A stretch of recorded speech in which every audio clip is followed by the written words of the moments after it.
Most people investing in the markets are doing it like degenerate gamblers. Here's how to set yourself up like the house. So we're just going to assume, right, for this educational example, you want to purchase 100 shares of NVIDIA right now.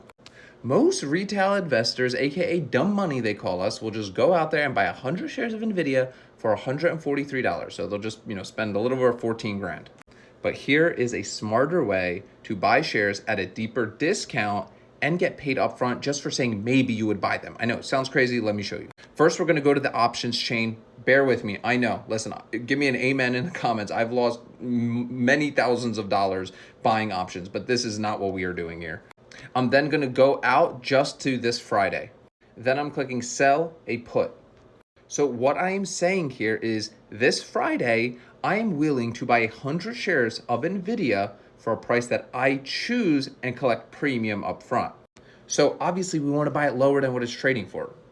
Makes sense, right? It's trading at around 143 right now, right? And let's just, we could pick any of these share prices that we'd want to buy 100 shares. So for this educational example, I'm just assuming, hey, we're comfortable buying it at 140, right? A single contract is equal to 100 shares, right? We would collect just about $70 from an options buyer.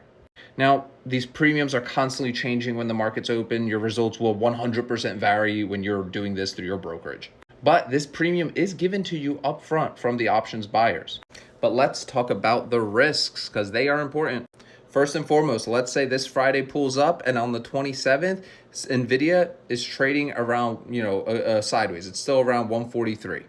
If that happens, your contract expires worthless. The money that you had that your brokerage set aside for you to buy those 100 shares, the collateral will be released back to you to then run the play the following week or do whatever you want to do with. The second thing that can happen, and this is the biggest risk, and it's very important you understand this. Let's say NVIDIA this Friday, right, is trading at like 130. You are on the hook to buy your shares at $140. So again, that's why I always say, listen, with this strategy, stick to the stocks that you don't mind holding long term. You really get burned with this strategy once you start getting into like really sketchy companies and you're just chasing the ones that pay you the most amount of premium. Remember, everything in this market, I believe, is already priced in, right? We're competing against high frequency trading algorithms, all right? But with that said, there is more stuff to this strategy. If you like this sort of stuff and you want to educate yourself more on it, make sure to like and follow and drop any questions in the comments.